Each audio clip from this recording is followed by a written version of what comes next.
ज्ञानपुर कांवड़ उपासना का महापर्व छठ पूजन मंगलवार को नहाय खाए से शुरू हुआ तथा बुधवार खरना था।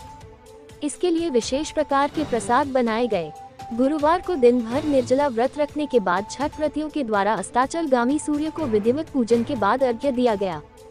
नगर ही नहीं ग्रामीण क्षेत्रों में भी छठ पूजन की तैयारियां जोरों से चल रही थी और बाजार में भी जमकर खरीदारी की गई। कई स्थानों पर तालाबों के किनारे छठ व्रतियों ने पूजन किया।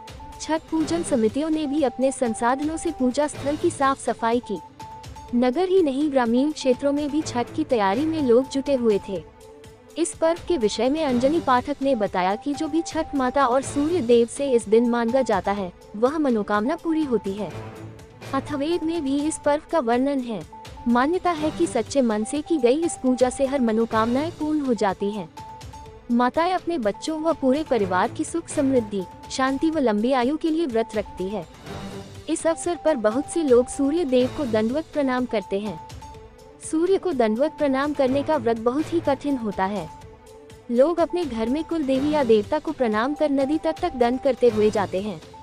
पहले सीधे खड़े होकर सूर्य देव को प्रणाम किया जाता है, फिर पेट की ओर से जमीन पर लेटकर दाहिने हाथ से जमीन पर एक रेखा खींची जाती है।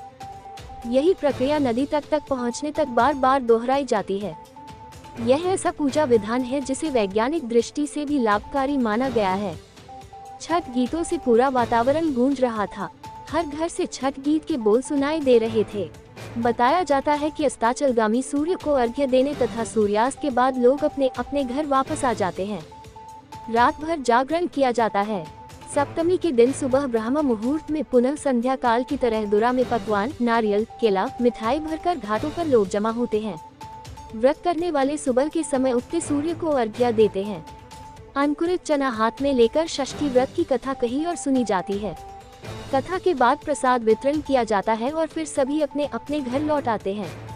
छठ पूजा का सबसे खास प्रसाद है ठेकुआ, जो गेहूं के आटे में घी और शक्कर या चीनी मिलाकर बनाया जाता है।